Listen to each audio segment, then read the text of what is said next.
America is not a finished masterpiece. It's an ongoing promise. America, just a country? No, America is an idea, but every idea has a birth story, messy, magnificent, and deeply human. Today we uncover the story they don't teach in textbooks, the story that lives in hearts, not just history books. Long before the Mayflower, this land had a soul. The Haudenosaunee, the Iroquois Confederacy, built one of the world's oldest democracies. Their creation myth tells of a sky woman falling to earth, landing on a giant turtle's back. That turtle grew into an island. Today we call it America. The first Americans didn't own this land. They protected it. 1620.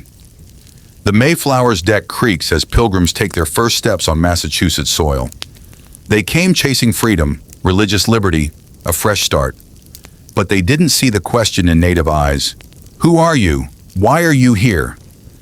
Every new beginning is someone else's ending. Slavery didn't start from racial hatred. It started from vulnerability. Africans were enslaved because they had no powerful nation to protect them overseas.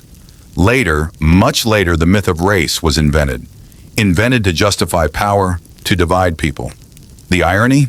A nation that declared all men are created equal began measuring human value by skin color. 1775.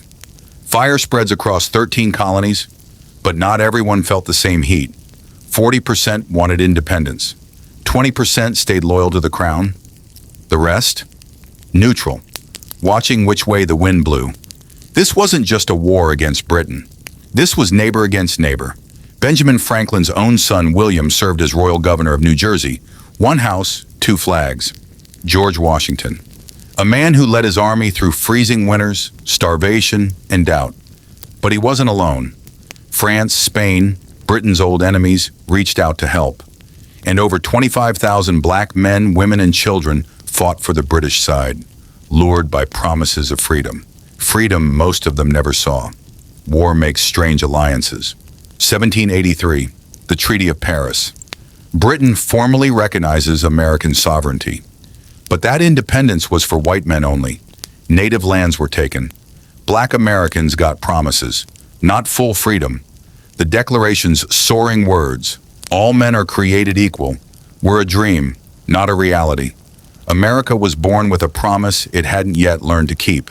1861 to 1865. America fights itself. The industrial North versus the slaveholding South, two worlds, one country. 4 bloody years later, slavery was abolished, but hatred wasn't. Jim Crow rose from the ashes, separate but equal, a lie dressed in legal robes. The war ended, but the fight for equality had just begun. The 1960s. Martin Luther King Jr.'s voice echoes, "I have a dream." Rosa Parks refusing to give up her seat. Montgomery bus boycott. America begins to rediscover its soul. New laws come. Segregation crumbles. But equality, that's still a question. The movement proved one thing: change doesn't come from the powerful. It comes from the powerless who refuse to stay silent. November 2008. Barack Obama becomes the first black president of the United States. The world celebrates. Many declare, race is over.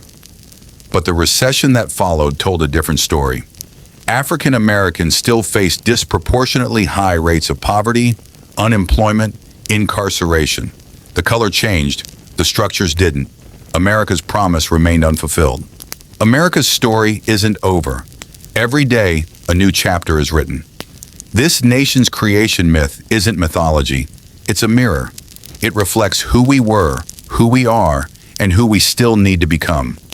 We the people. Who's included? Who's excluded? That question defines America. Because America isn't a finished masterpiece. It's an ongoing promise.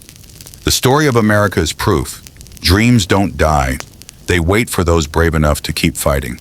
America is not a finished masterpiece. It's an ongoing promise.